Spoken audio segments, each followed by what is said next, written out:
कुलूसियों के नाम पौलुस की पत्री अध्याय 2। मैं चाहता हूँ कि तुम जान लो कि तुम्हारे और उनके लिए जो लौदीकिया में है और उन सब के लिए जिन्होंने मेरा शारीरिक मुंह नहीं देखा, मैं कैसा परिश्रम करता हूँ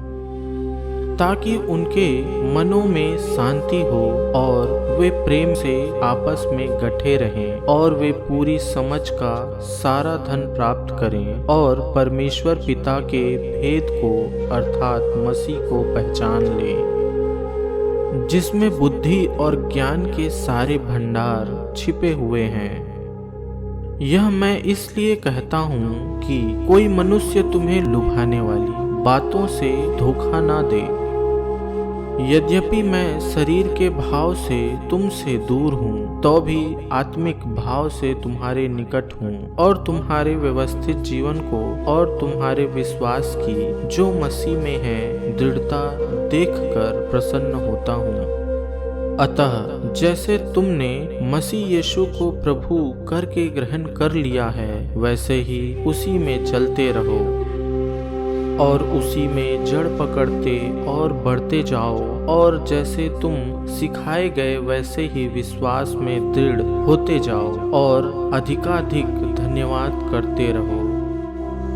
चौकस रहो कि कोई तुम्हें उस तत्व ज्ञान और व्यर्थ धोखे के द्वारा अपना आहेर न बना ले, जो मनुष्यों की परंपराओं और संसार की आदि शिक्षा के अनुसार तो है, पर मसीह के अनुसार नहीं, क्योंकि उसमें ईश्वरत्व की सारी परिपूर्णता सदैव वास करती है और तुम उसी में भरपूर हो गए हो, जो सारी प्रधानता और अधिकार का शिरोमणि है। उसी में तुम्हारा ऐसा खतना हुआ है जो हाथ से नहीं होता, अर्थात मसीह का खतना, जिससे शारीरिक देह उतार दी जाती है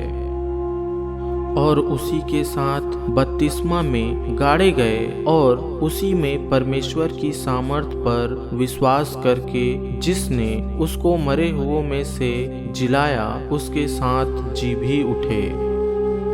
उसने तुम्हें भी जो अपने अपराधों और अपने शरीर की खतना रहित दशा में मुर्दा थे, उसके साथ जिलाया और हमारे सब अपराधों को क्षमा किया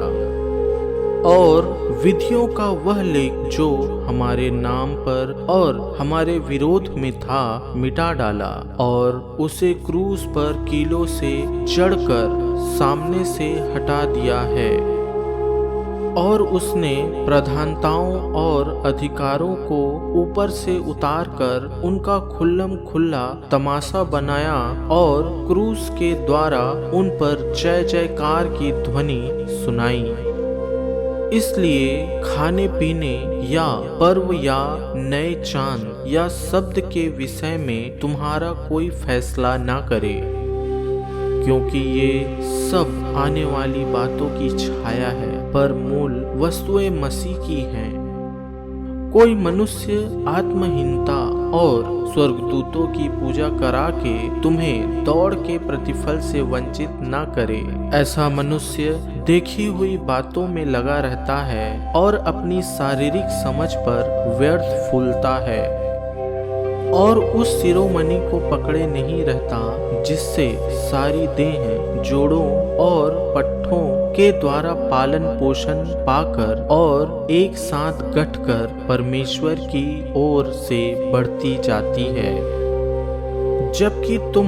मसीह के साथ संसार की आदि शिक्षा की ओर से मर गए हो, तो फिर क्यों उनके समान जो संसार के हैं जीवन बिताते हो? तुम ऐसी विधियों के वश में क्यों रहते हो कि यह ना छूना, उसे ना चखना और उसे हाथ ना लगाना?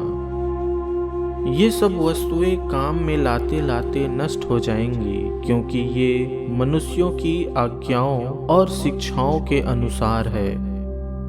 इन विधियों में अपनी इच्छा के अनुसार गढ़ी हुई भक्ति की रीति और आत्महीनता और शारीरिक योगाभ्यास के भाव से ज्ञान का नाम तो है, परंतु शारीरिक लालसाओं को रोकने में इनसे कुछ भी लाभ नहीं होता।